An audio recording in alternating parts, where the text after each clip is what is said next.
Welcome to the podcast.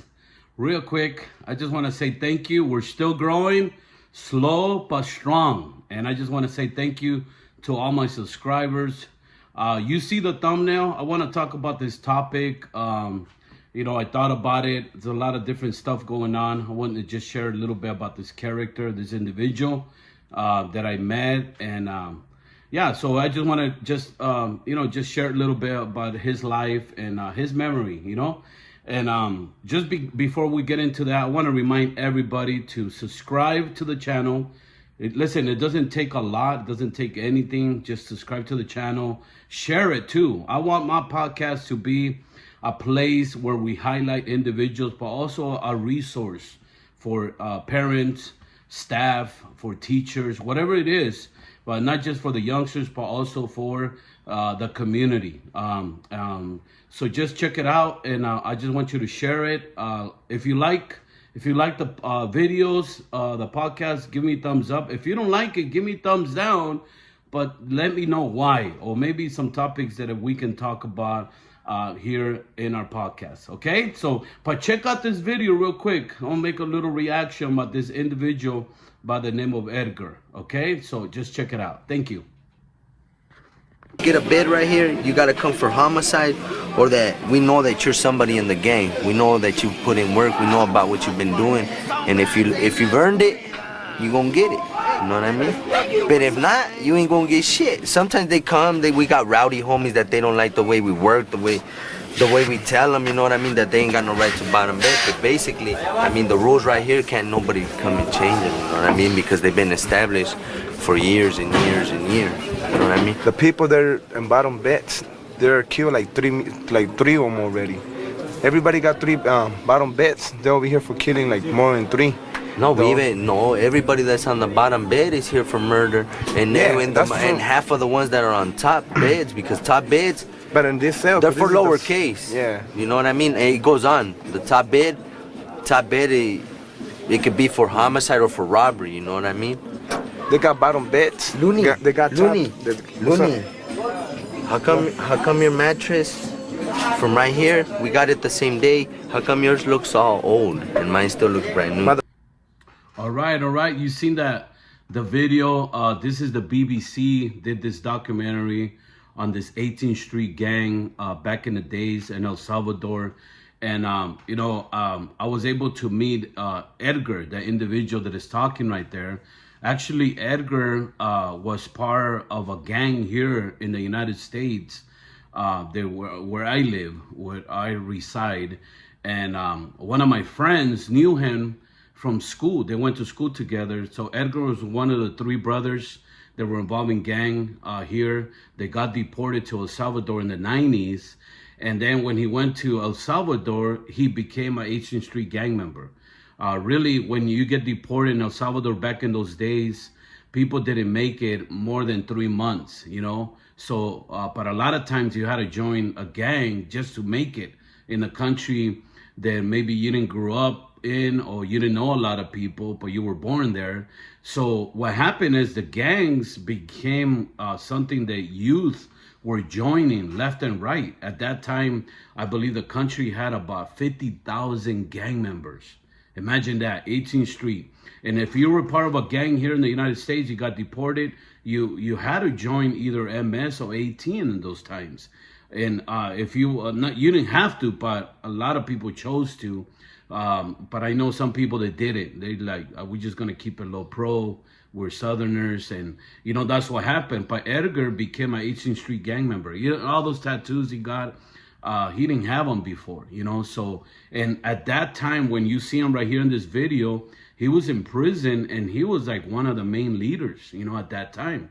And then, so you see in the documentary, and he was somebody. So what happened is, me and a friend, we decided to take a trip to El Salvador just to go visit and, to connect with some people that we knew over there. And when we went over there, we went to a restaurant, and remember this is like 5-6 years later, because we went prior to that to the prisons, visit people, and we made some connection. We had an event there that we reached a lot of gang members. I work with gangs, not just locally, but also international. How do we can help them or keep them away from gangs or out of trouble? But so what happened is when this happened, we went to El Salvador. We didn't know about Edgar, what had happened. We were gonna follow up on some people. When we got to the restaurant, we were eating, and all of a sudden, guess who comes in?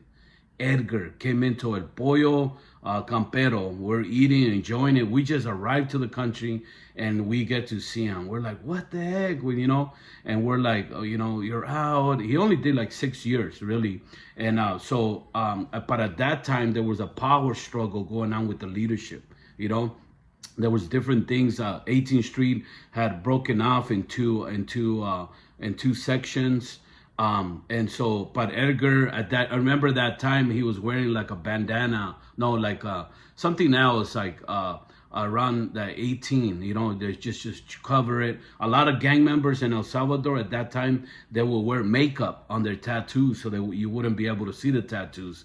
Because over there at that time, being a gang member was something that was really dangerous. You couldn't even go to the market. Either you can get killed or you can be targeted by the government. So at that time that was happening. But I remember, so we got close to Edgar. We began to meet with them. Remember at that time his mom lived here in our city, and some of his family members, I knew them a little bit. And all of a sudden, we began to take them to good groups, connected them with good people. We took them to church, different things like that. And him and his girlfriend, we helped them out the best we could, bought them some stuff. But then it was time for us to come back. So we came back, and I kept in touch with some of his friends. And even with Edgar, we try to keep in touch with him and his girlfriend. But a month later, I get a call that when Edgar was going home, remember, he was always watching his back because it was something that happened. It was a power struggle. And I got the call that when he went home, he got a ride by somebody.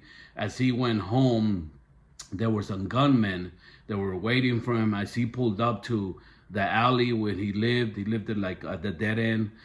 There were some gunmen waiting for him, and they just unloaded. I think it was, they said it was the whole car. They unloaded the whole with AKs and rifles and all that. They shot 3 people. At that time, they killed Edgar. They shot the driver and somebody else that was in the car. They were innocent. The other 2 guys, they didn't have nothing to do with gangs. But he was killed, And I wanted to make this video because at the end of his life, he was trying to make a difference. He was trying to make a change in his life. But at that time, there was a struggle going on, and he was wanted. All those people in a different area, the Ibu and the capital, they were very violent. And so that's kind of what happened with Edgar. And I got the call, so I was able to go and visit his family, his mom here in the city. I was able to tell him, what happened, and just break it down. It was a sad day, but at the end of the day, it's not how you start life, but it's how you end, right? And I believe he ended in the doing good, got saved, got touched, and I believe he's in a better place today, and he don't have to struggle and anything like that. And I see his family still around town here in our city, but yeah, I just wanted to share that. The life of Edgar, you see him here in the documentary, all looking and acting a certain way, but he was a good man. He was a good person, and he had other brothers and other places. But yeah, I just wanted to share this story about Edgar from 18th Street, or they used to call him Diablo. But yeah, so I hope you enjoy this little clip, this little video. But remember, I want to remind you, share the video with somebody. Give me a thumbs up, and just remember, my saying is, don't just have a good day, make it into a good day, because you have the power to it. Thank you.